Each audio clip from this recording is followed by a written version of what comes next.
Just tell me when.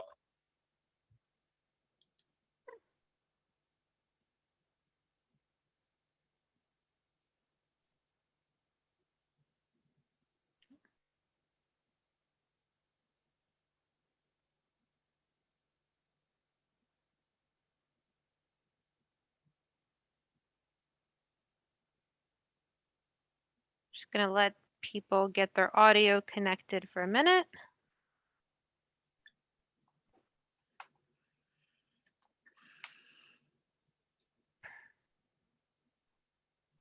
Perfect. Welcome, everybody, to another Science Demystified with Dr. Joe Schwartz.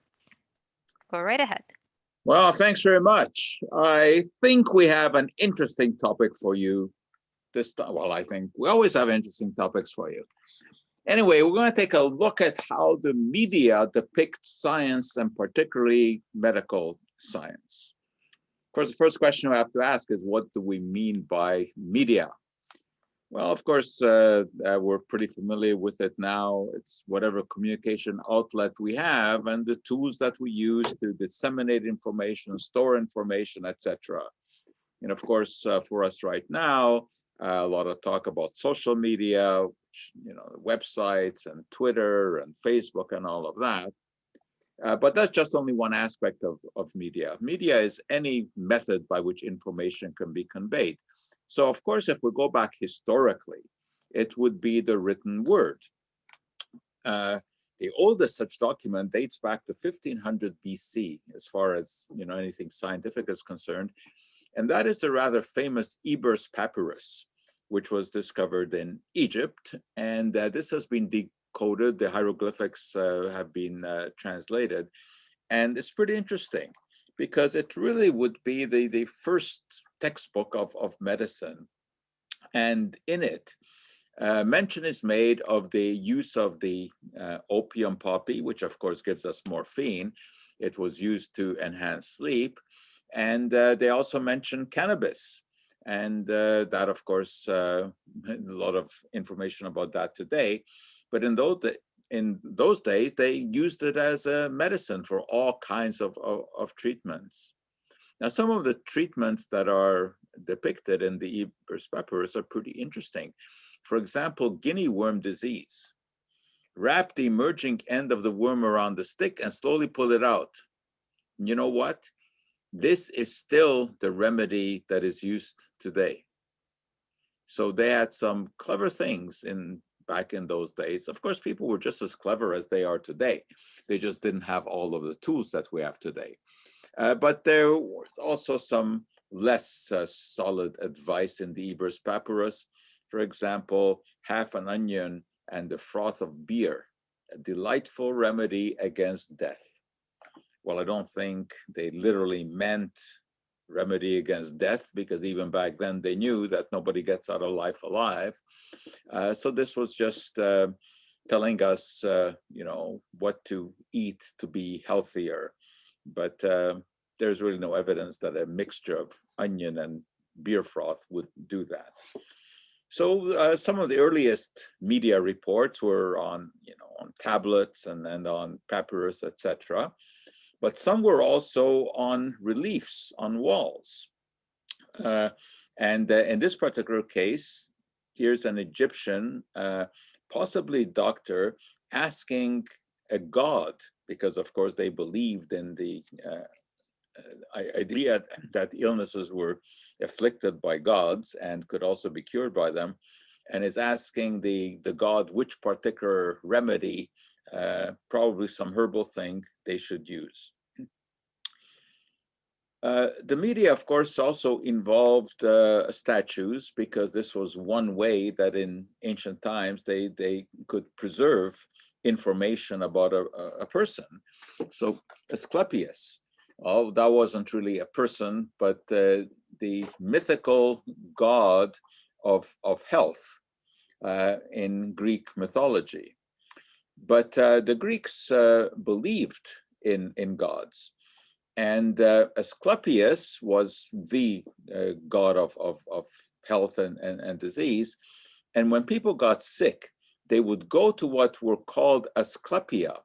And these really were sort of early versions of hospitals where they would go. And here's one that still, the remnants of it still exist. As this is the Asclepion on the island of Kos in Greece.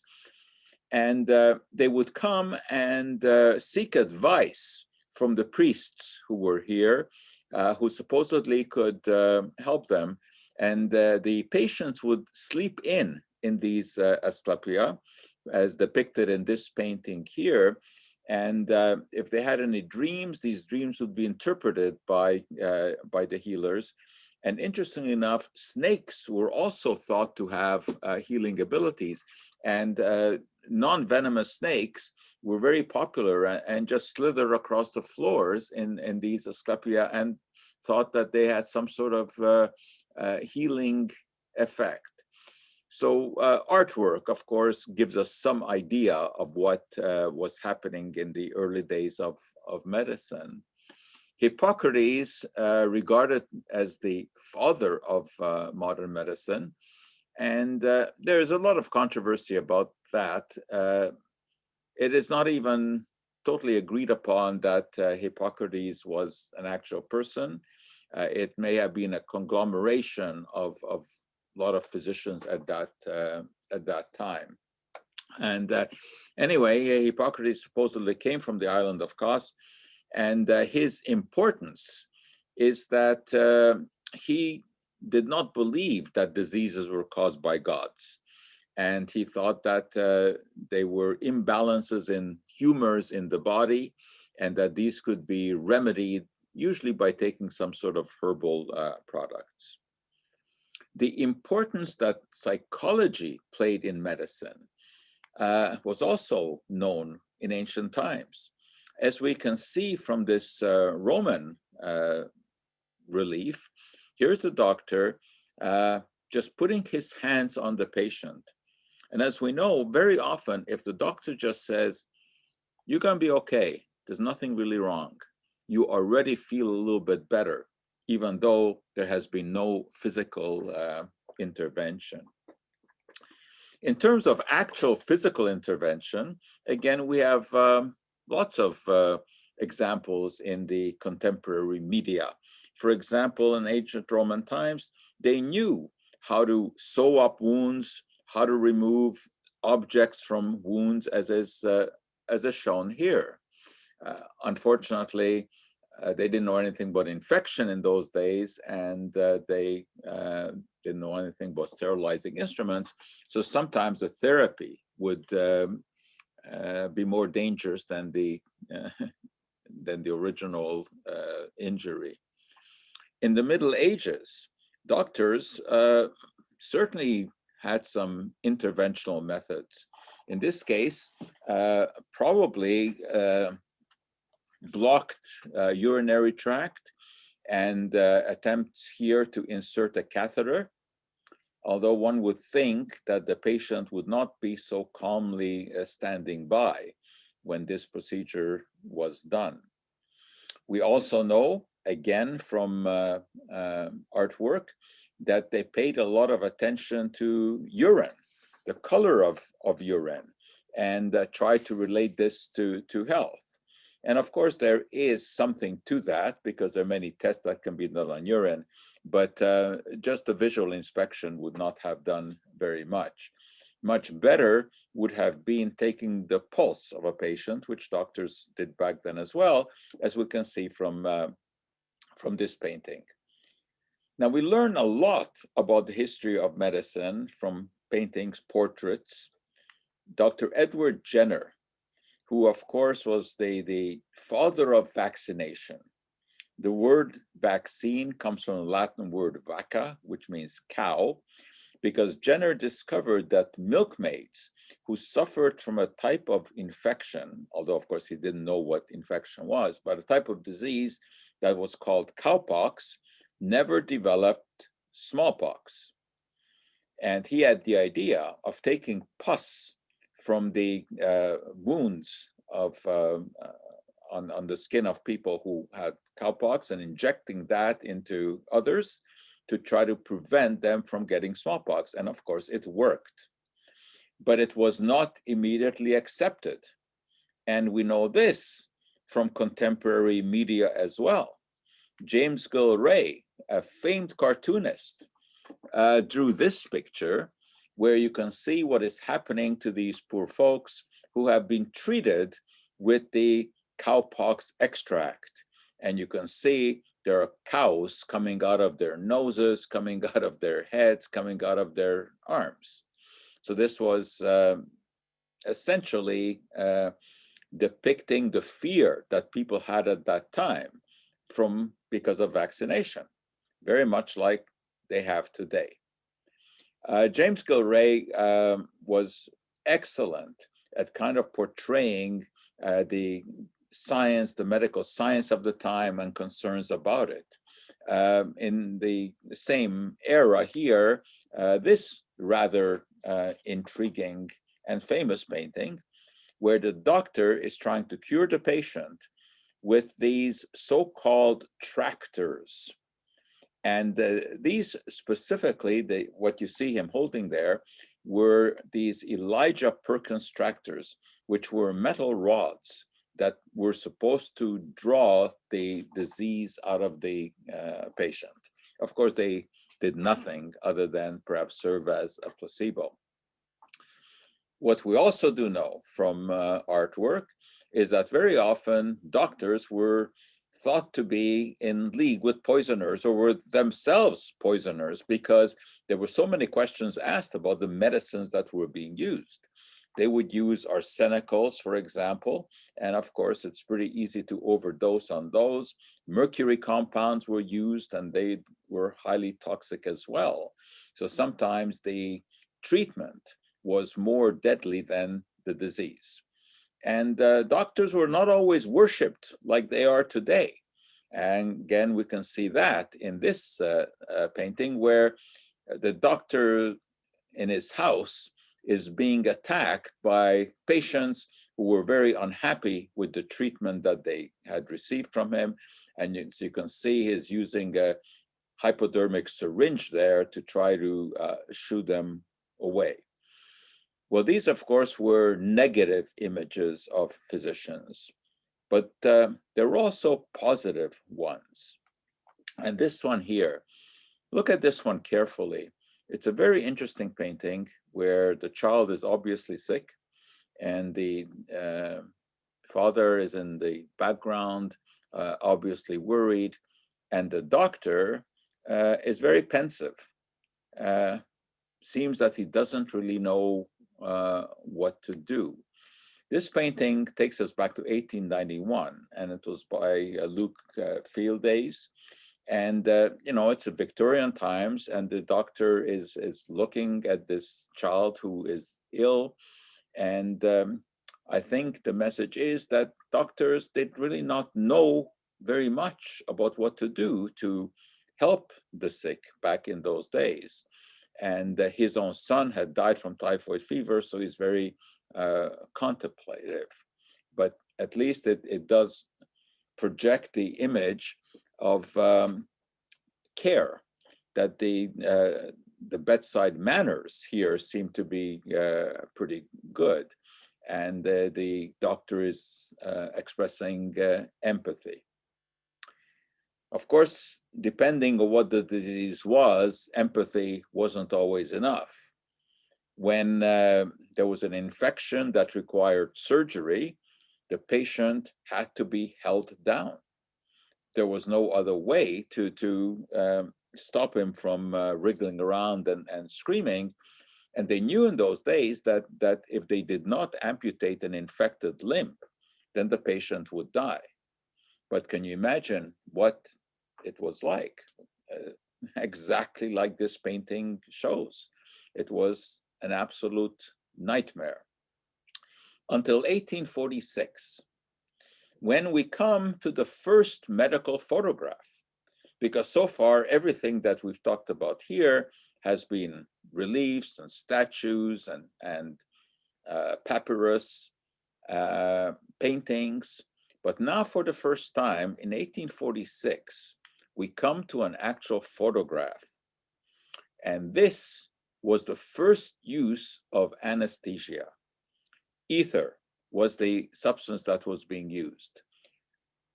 This picture is actually not of the actual surgery.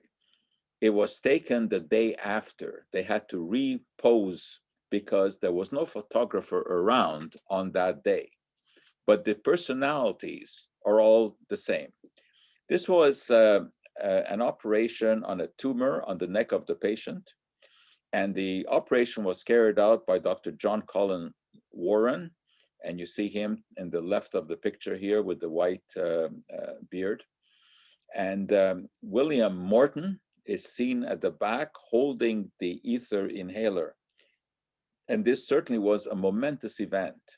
The first time that surgery was carried out with a patient asleep, and the patient woke up after, which was a decided plus. Within a few days, there were other surgeries carried out. And here is another photograph of one of those. This was just a few days after the initial operation. And this shows the patient being prepped for surgery. And the inhalation in this case was quite primitive. The doctor is holding a sponge that had been soaked in ether that is just about ready to be clamped over the face of the patient. Now, given the fact that this picture was taken in 1846, pretty high quality. And then along came movies. The Edison Kinetograms. And this was one of the ideas that Edison had, and of course he had thousands of ideas. This was not one of his better ones. Photography, of course, had been introduced, and the Lumiere brothers in France had shown how sequential photographs shown very quickly could be made into a film. And they even had ideas of projecting that on a screen. Edison did not pursue that because he thought that he wanted each of his customers to individually pay for watching a movie. So he designed these machines where the film was inside of the machine. It would be turned with a handle, and only a single person could look in at one time. It didn't work out quite well. But the reason that I bring it up is because the very first movie that was made by Edison, and it was a science-oriented movie, because it was all about Frankenstein. Frankenstein, of course, was the creation of young Mary Shelley, who wrote the book at the young age of 18. It was a very popular book, and Edison decided to make it into a film. You can actually see the film if you Google it. Just Google Frankenstein Edison, it will come up. But I show you a couple of interesting stills from the film. Here is Frankenstein, just about ready to conjure up the monster. Now there's a considerable poetic license that is being taken here, because Mary Shelley did not describe how the creature was brought back to life. But in this case, it was some sort of chemical concoction. And you see Frankenstein here, mixing it, throwing it into the fire. There's smoke and flame, and the creature emerges out of the fire and then has a confrontation with Frankenstein. Now, the image of the creation is not the one that most people today have in their head. This is what he looked like when it was made up for that original film. And of course, this is not the image that we know that we have. The image that most people have of the Frankenstein creation is that of Boris Karloff. Now, there's something very important to point out here, because we're talking about all of this in the context of medical science. This is not Frankenstein. Frankenstein was the creator, and he was not a doctor. He was a medical student whose mother had died, and he was very taken by that. And he started to think about life and death and the possibility of bringing people back from the dead. The experiment in the movie, again, is a lot of poetic license because Mary Shelley does not describe it. Other than the fact that there was a spark of life that was used to bring the creature to life, although it is not exactly clear whether she meant spark in a metaphorical sense or in a literal sense. Now, it could have been literal because Mary Shelley was familiar with the work of Giovanni Aldini, who was an Italian anatomist. And he had followed in the footsteps of Alessandro Volta and Luigi Galvani, who had invented the battery. And he put this to a use. He took a battery and he connected electrodes to a dead person and actually caused muscular movements. The eye would open, muscles would twitch in response to the electric current. And you can imagine that this was very impressive and frightening to the Victorian audiences, because it certainly looked like there was life being infused into that corpse. Well, of course, there wasn't. It's just that you can actually trigger muscular movements with electricity, even in a dead body. But the movie and the story of Frankenstein is a classic because it kind of thinks about the limits of science. And I think Mary Shelley's idea is in fact encapsulated in the poster for the movie that of course came much later. And when you see on the left side here, the monster that science created but could not destroy. And it is the idea that you know, science is like a double-edged sword, and you're never sure what is going to happen. On one hand, it can do good, such as, you know, bringing the creature back to life, but on the other hand, it did not turn out so well.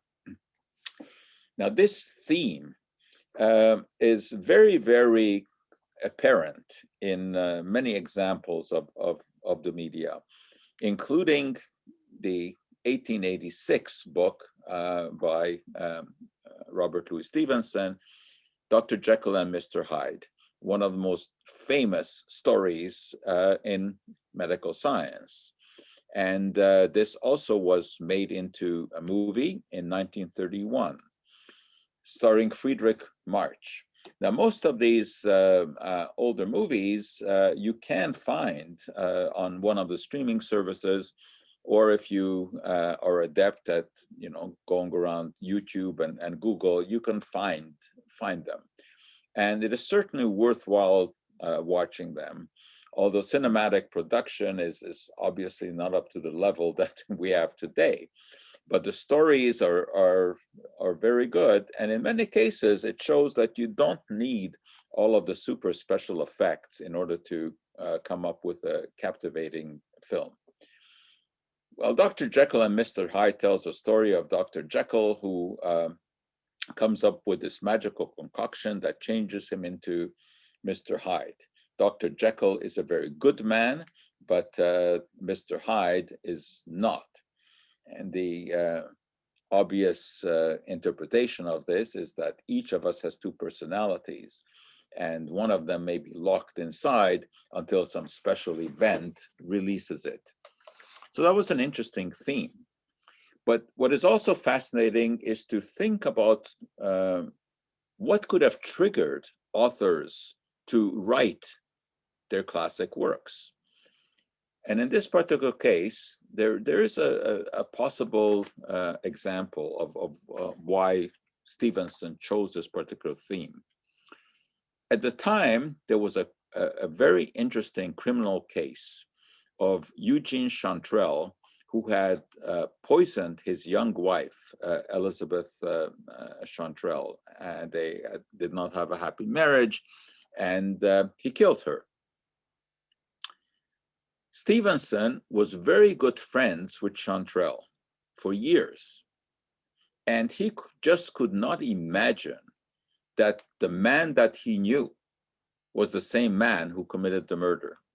And yet the evidence was overwhelming about the murder. And this may have had such an impact on Stevenson that it gave rise to the story of Dr. Jekyll and Mr. Hyde. Another possibility has emerged too, and that is the story of Dr. John Hunter, who was an extremely famous doctor in Stevenson's time and a brilliant anatomist. But in those days, it was very difficult to obtain bodies to do dissections and to learn from them medically. And John Hunter, like other doctors, would pay grave robbers to bring him bodies. And he had a large mansion, and the grave robbers would always enter through the back door so that nobody would see them. And his famous patients, like Benjamin Franklin, would come in the front door into his surgery. So Stevenson looked at him as kind of being double-sided as well. Criminal on one side, dealing with stolen corpses, and a good physician on the other side. The 1930s had a number of other scientific-based films. For example, the story of Louis Pasteur.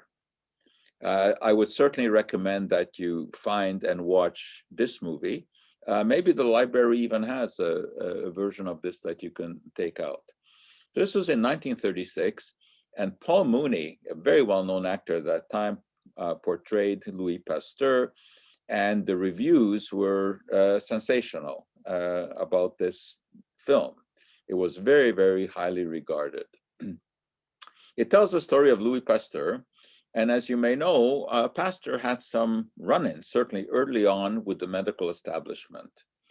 And as accurately portrayed in the film, a fictional Dr. Chardonnay, who represents the medical establishment at that time, took issue with Pasteur and his ideas about cleanliness and about how disease could be transmitted by organisms that people were unable to see at the time. And one of the most insulting statements made by the fictional Dr. Chardonnay was, "But you are a mere chemist." That is, that Pasteur was not a physician, and therefore there was no reason to believe anything that he said. Well, indeed, Pasteur was a chemist, an exceptional one. And his early career was totally focused on chemistry. He was really the first one to understand that molecules could exist in mirror image forms.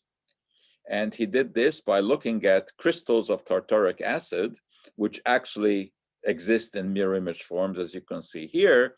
And from this, he insinuated that this must be the case because the molecules of which they are composed are themselves mirror images, which turns out to be correct.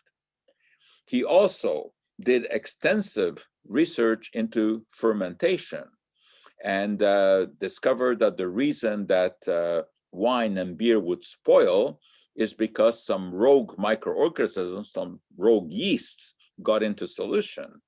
And he demonstrated very cleverly that if you were careful and excluded air from a fermenting mixture, then it would never go astray. It wouldn't turn into vinegar.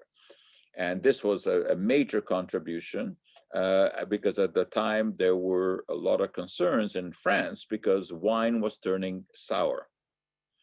Also properly shown in the movie is Louis Pasteur's battle to solve the problem of anthrax. Anthrax was a disease that affected sheep. And it turns out that it's caused by a bacterium. And the bacterium is found in the soil. And the sheep were infected by grazing on land that had anthrax. The establishment did not believe that anthrax was caused by these unseen microbes that Pasteur had suggested. And it was only when he developed a vaccine for anthrax that he was able to convince the scientific community at the time. And he discovered that if he injected sheep with a version of an extract from sheep that had been infected, then the uninfected sheep would not come down with the disease. The classic idea of vaccination. And only when he was able to demonstrate in a proper trial where he took 25 sheep, infected them with anthrax, vaccinated them, and did not vaccinate another 25 who were infected, and showed that the vaccine had protected those sheep, that's when doctors accepted his ideas. And of course, today we understand that Pasteur is really the father of the germ theory of disease. And this is really very well portrayed and very well explained in the movie. Now, Pasteur already was familiar with the work of Ignaz Semmelweis, a Hungarian physician who had discovered that washing hands was critical in medicine. That was a very interesting story, because what he found that in a hospital where women were giving birth, if they were attended to by nurses, they were far more successful than being attended to by doctors. And that was because sometimes the doctors would come straight from the anatomy lab or from an operation and didn't wash hands. They didn't know anything about microbes in those days, and they would infect the patients. And Semmelweis had the idea of washing hands. And Pasteur was very familiar with this and spread this idea, which again wasn't all that popular at the time, until Joseph Lister, who was perhaps the most famous physician in England at that time, bought into Pasteur's idea and decided that cleanliness in the operating room was critical, and even sprayed a disinfecting agent, phenol, around in the operating room. Indeed, at the end of Pasteur's career, near the end of his life, he was celebrated in France for all of his breakthroughs. And that celebration involved Lister, who had come from England, and to pay homage to Pasteur. This is a movie that is really worthwhile seeing, because most of it depicts the story in a very, very accurate way. I mean, of course, there always are some liberties taken, as you have to do in a movie, because you obviously have to compress a lot into an hour and a half or so. The movie about Pasteur was followed by a movie in 1944, The Great Moment. And it really was a great moment, because it depicted the discovery of anesthesia, perhaps the most important discovery ever, because pain, of course, is our greatest scourge. And if you can resolve pain somehow, you can certainly improve life, especially when it comes to surgery. The Great Moment is mostly accurate historically, and it tells the story of William Morton, a dentist, who is credited with the discovery of ether as an anesthetic. Now, ether at that time was known as a solvent, because it actually can be quite readily made from alcohol. And alcohol is the product of fermentation, of course, one of the oldest chemicals known. Now, in the movie, the story is that Morton had fallen asleep, and the container of ether that he had left on the table evaporated, and this extended his sleep, and he had a hard time waking up, and this is how he discovered ether as an anesthetic. Now, that is not the way that it really happened, and it's not the way that it happened in the movie either. In the movie, he seeks help from a professor at Harvard University, a professor of chemistry. Morton was familiar with the fact that a colleague of his, Horace Wells, had used nitrous oxide as an anesthetic, although it didn't work too well. And he went to ask Professor Jackson at Harvard whether or not he had any idea about what he could try. And the way the film depicts this is that Jackson said, try some ethyl chloride.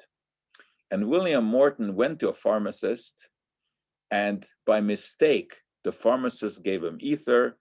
He took that home, and that's the one that evaporated in front of the fireplace and put him to sleep. I don't know why they came up with that story, because it is inaccurate.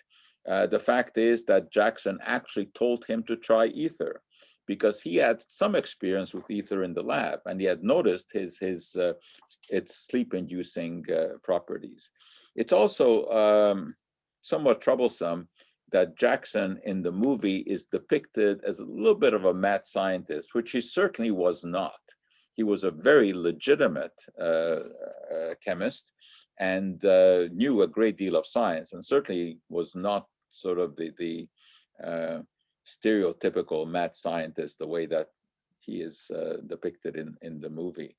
The rest of the movie, though, is good, and here is Morton demonstrating the ether inhaler that he designed, and indeed they may even have used the actual one, which exists in a museum in Boston, or they made an exact replica of it, because that's what the original ether inhaler really looked like. And in the film, he is shown here demonstrating it to Eben Frost, who was the first person who ever was anesthetized with ether by Morton, but that was to have a tooth pulled. And that was before the classic demonstration at Massachusetts General Hospital.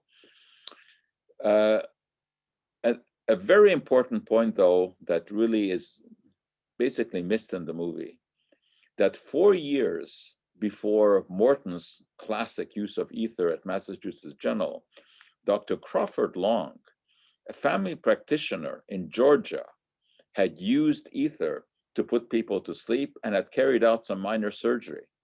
Unfortunately, he never published it. Morton was the first one to publish it, so it certainly pays to publish. But there's no question that that moment in 1846, when ether was first used as anesthetic, was indeed a great moment. And you may also have seen a picture, a painting of that great moment, which again hangs today in Boston and Massachusetts General Hospital.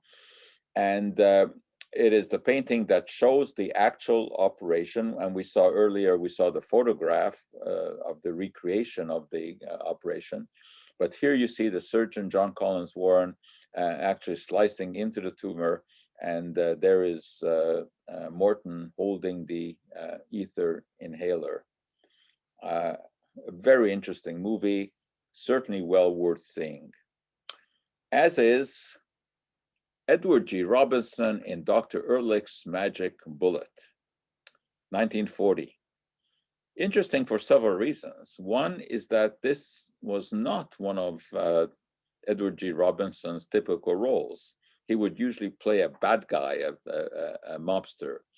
But here he plays Dr. Paul Ehrlich, who was one of the fathers of immunology, the use of antibiotics, not antibiotics as we know today, but he in fact developed the first substance ever that had the ability of combating bacteria.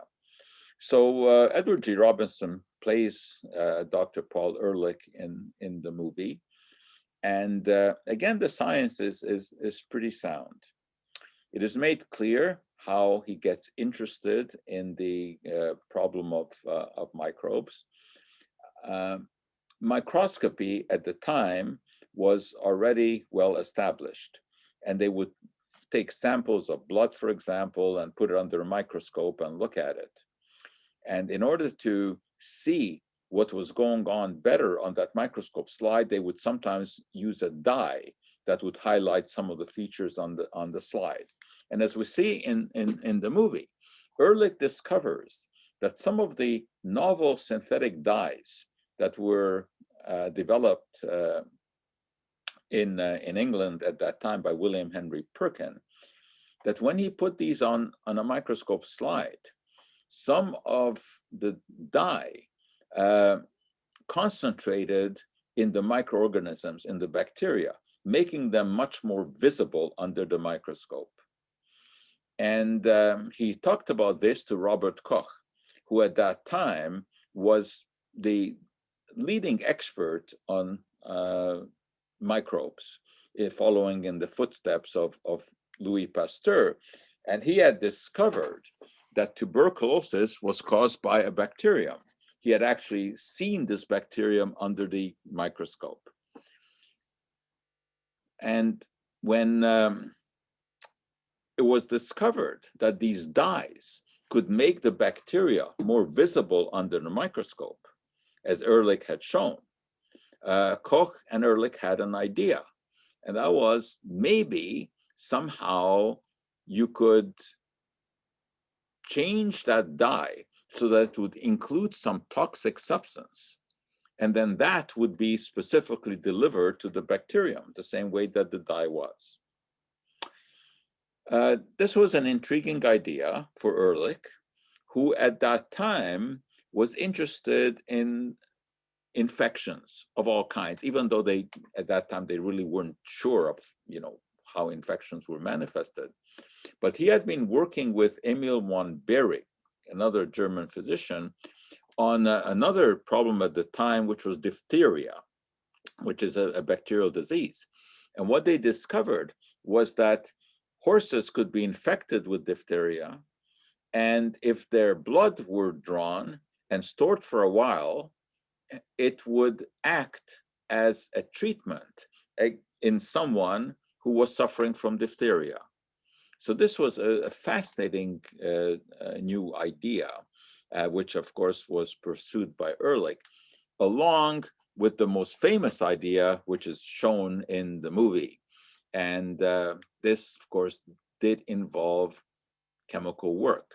Ehrlich essentially was a chemist by background, although he did have a medical degree. So his idea was to take a dye, and he knew that the dye would be specific for bacteria because they saw this under the microscope, and to attach some sort of toxic element to that dye so that it would poison bacteria and hopefully leave the other tissues around unchanged. And he tried and he tried, and eventually discovered that if he was able to combine the dye with arsenic, the arsenic would poison the bacterium. And he came up with something called salvarsan, or the chemical name arsphenamine. And this really was the world's first antibiotic. It worked against syphilis, which is a bacterial disease. The story that is told is that he carried out 605 experiments unsuccessfully, trying different combinations of dyes and poisons, and on the 606th came up with the right idea. Well, that's a very fascinating story. And it is true that at first salvarsan was called number 606. But it's not because there had been 605 other trials. There had been a series of 6 trials labeled 100, 200, 300, 400, 500. And it was the 6th experiment in the 6th series that gave the positive result. Anyway, that's not really that significant, but it's not true that he tried 605 times before being successful. It's also interesting, as shown in the movie, that he had help from a Japanese researcher, and that was unusual in those days, that Japanese would come and work in a lab in Germany. But Sahachiro Hata does deserve a lot of credit for helping come up with salvarsan. Now, when this movie was released, US had not yet gotten into a war with Germany. And Germany was a great place to sell American movies. They were very popular there. So what's the connection here? Ehrlich was Jewish. And by 1940, the Nazis had wiped out all of his accomplishments because, of course, they did not want to give credit to any Jew. So there was the question of how to handle this in the film, because they didn't want to upset German audiences who would be watching this movie. So there was no reference made, really, except one oblique one in the movie to Ehrlich's background, which, of course, historically is interesting and important because much of the work that he carried out was done in the 1930s, and the Nazis tried to just eliminate his name from all of the research. Eventually, he did win the Nobel Prize in 1908, along with Mechnikov, the Russian, who was also involved in immunological research, yogurt, for example, and the idea that fermented foods were healthy. And interestingly enough, in 1908, the physics prize went to Ernest Rutherford, which we're always happy to talk about here at McGill because some of that work was indeed done here. All right, moving along historically, in 1949, movie, Dr. Laennec. Again, you can find this on the internet, and very interesting. He was a French physician, and most people have not heard of him, even though should have, because he basically invented the stethoscope. Interesting story here. One day was called to a lady who was rather well endowed, and he was kind of embarrassed to put his ear to her chest to listen. And he found that he rolled up a newspaper and listened through that, and he could hear it pretty well. That was the beginning of the stethoscope. And he, by all accounts, was a very good man, great bedside manners, lots of empathy, as shown in the film. And this film, Dr. Laennec, had rave reviews. And it was one of the films that, introduced the general public to advances in medicine. Because remember that in those days, most people were not highly educated, but they did go to movies. And movies about Paul Ehrlich and about Dr. Laennec and about the discovery of anesthesia were the way that people learned about some of these amazing discoveries. Jumping ahead to 1987, the race for the double helix. This, of course, tells the story of Watson and Crick and the discovery of the structure of DNA. The movie is quite accurate historically, and interesting enough, the actors even look like the real people. Watson and Crick, of course, were critical in the discovery of the structure of DNA, but they could have not done it without Rosalind Franklin and Maurice Wilkins, who were crystallographers. And it was actually Rosalind Franklin who did the crystallographic work, that is the X-ray pictures of crystals of DNA, with the famous pictures here, that gave the clue about the three-dimensional structure and the double helix of DNA. Interesting enough, Linus Pauling in the US almost had the structure of DNA correct before Crick and Watson, all by himself. But Crick and Watson beat him to that. Now, in 1952, Crick and Watson and Wilkins received the Nobel Prize for their discovery. Unfortunately, they were the only ones to get the Nobel Prize for this. And even though Rosalind Franklin had done the work, she was not honored with the prize. She could have been. A lot of people say it is because the Nobel Prize cannot be given posthumously. She had died she died at a very early age from cancer. And it is true that in 1960 she was not alive. It is also true that the Nobel Prize today cannot be awarded posthumously. However, that regulation was only introduced in the 1970s. So in 1962, Rosalind Franklin indeed could have and should have received the Nobel Prize.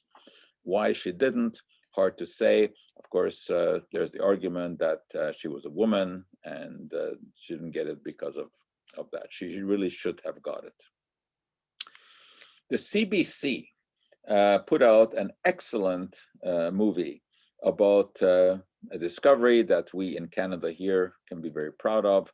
Glory Enough for All tells the story of the discovery of insulin by two doctors in Canada, Best and Banning, of course, whose early work was done with the pancreas of dogs. Of course, animal rights people objected to that, but this was one of the greatest discoveries ever. And the story of Best and Banting is told very, very well in this movie. And this one you can see on the CBC's GEM network, and you don't even have to pay for it. It is really an excellent production. It doesn't have that typical CBC look to it. It's a really very, very high caliber movie. And I would really suggest you watch this because it tells the story really quite accurately. Again, there are a few little issues that I have with it. For example, the fact is that the first time that insulin was ever used was on a young boy in Toronto by the name of Leonard Thompson, very successfully. That is not mentioned in the movie at all. Instead, they kind of imply that the first time it was ever used was on Elizabeth Hughes, who was the daughter of the Secretary of State of the US. And I guess that makes for a much better connection because the Secretary of State was famous. But other than that, it tells the story of the discovery of insulin very well. In 1990, Robert De Niro and Robin Williams start in Awakenings. And this really is a true story based on the experiences of Oliver Sacks, who was a neurologist of fame, not only as a neurologist, but also as a writer. And he examined patients who suffered from something called encephalitis lethargica, which was epidemic in the 1917, 1918, 1919 era, that is during the First World War. And at that time, they had no treatment for this condition, which would essentially freeze patients. So their muscular movements they had essentially no muscular movements. And as they tell correctly in the movie, he discovered that using L-DOPA, the same drug that is used in the treatment of Parkinson's disease, would allow these patients to move. Unfortunately, it had a very short effect and they reverted back to their original state. But once again, I recommend this movie because it is historically and scientifically accurate. 1992 brought us Lorenzo's Oil, a heartbreaking movie about a disease that most people have not heard of, adrenoleukodystrophy. It affected young Lorenzo right after birth. It's a condition that robs you of all movement, but your brain still functions. This is one of these locked-in conditions. And the parents do everything to try to find a solution to this because there was no medical solution. They organized conferences, they scoured libraries to see what could be done, and eventually came up with something that taking a mixture of fatty acids that eventually came to be called Lorenzo's Oil did have some effect. It was not a huge effect, but it did allow Lorenzo to live well into his 20s, which was unusual. Peter Ustinov stars in the movie as Professor Gus Nicolais, and that's a depiction of Dr. Hugo Moser, who really worked with the family, the O'Donays, and again, a movie well worth watching because you will learn something about this rare disease and the tremendous effort that the boy's parents made to try to find a solution. A very, very good movie. Far better than 1992's Medicine Man, starring Sean Connery. I like Sean Connery, of course. He was James Bond, but this movie is not that good. The story is kind of interesting because it's all about searching for drugs in plants, and he comes across a medicine man who has accidentally discovered a drug that can be used to treat cancer. The science here is not so strong. It is way too simplified. But at least the idea of looking for plants as possible therapeutic agent, that of course is very realistic. But if you want to watch a more entertaining movie about Medicine Man, this is a much older movie, of course, but the reason it's so interesting is because Jack Benny stars in it. He didn't star in many movies.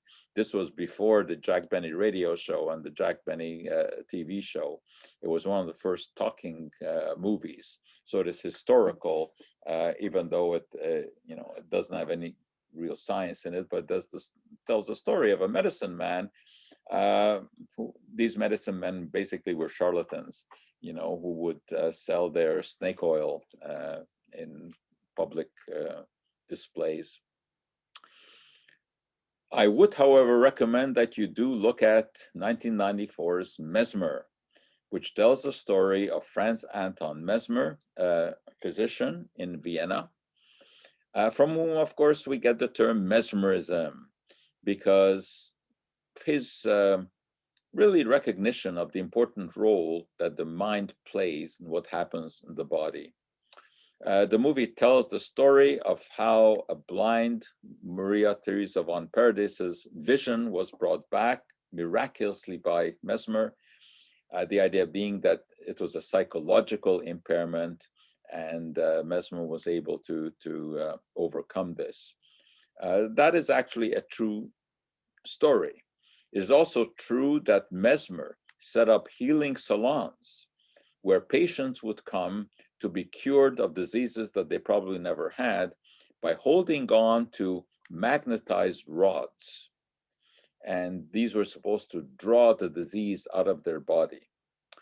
And historically, the picture is quite accurate, although it does not present Mesmer in a very good light.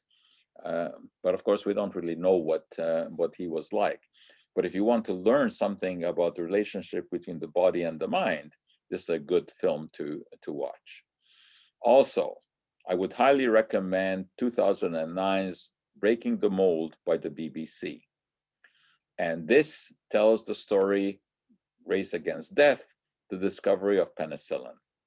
Now, most people, of course, know the story of Alexander Fleming and how he discovered that a mold had accidentally flown into his petri dish and killed the bacteria around it. But he didn't do anything with this. He was not able to isolate what the active ingredient was. It was a decade later that Howard Florey and Ernst Chain, with the help of Norman Heatley, who was excellent at culturing things, that they were able to isolate penicillin, growing the culture in lots of bedpans. And the movie, again, accurately tells this whole story, including the story of the first patient ever treated with penicillin. That was Alexander Albert, a policeman who had developed an infection when he was stuck with the thorn of a rose, and he was treated with penicillin. They also very accurately show how mice were used in experiments with penicillin. And I like the movie because they even have some of the personalities and you know, the sort of behind the scenes life of these scientists, including the fact that Ethel Florey, who was Florey's wife, helped with the research in the same lab that Margaret Jennings worked, who was Florey's mistress. So that must have been quite a situation. Finally, the movie tells us how eventually penicillin was produced on a large scale after a cantaloupe infected with a penicillin mold was discovered in Peoria, Illinois, by Moldy Mary, as she came to be called. And this led to the production of large-scale amounts of penicillin, which helped turn the Second World War around. And Fleming, Florey, and Chaim received the Nobel Prize for this. So I hope that I've been able to interest you and stimulate you into checking out some of these films, because you can certainly learn a great deal of science and medicine from watching movies. So if anyone has any questions or comments, certainly we can try to deal with them. We are open to questions. Please put your questions in the chat or the Q&A feature.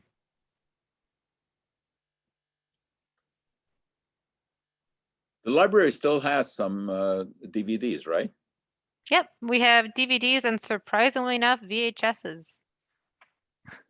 Yeah, we also subscribe to Canopy, which is streaming service, and Hoopla. Yes, I wonder if you could find if some of these movies are available in the library. I mean, especially Dr. Ehrlich's Magic Bullet, I think would be a great interest, as would the, well, I mean, all of the ones I've talked about, I think would be interesting. But particularly Dr. Ehrlich's and the story of Louis Pasteur. Those would be great if people could watch those. Don't see the Magic Bullet. I'm looking up the Louis Pasteur. We definitely have books about him, but we'd have to check the streaming services. Yeah, that's where these things tend to hide. Right, and I think actually the Louis Pasteur, I think, is available on YouTube. That's great. Free. Yeah. Free. So I'm not seeing any questions. Seems you said nothing that was overly contentious. No, I don't think anything contentious here, and they're probably now searching where they can find some of these films.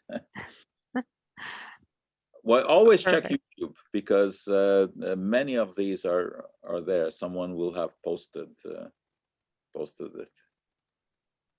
Yeah, until they get taken down, take a look. Yeah. Perfect. Okay. Well, thank you so much. Thank you. See you next pleasure. See you next month, and thank you everyone for tuning in. Bye. Have a great Monday. Bye.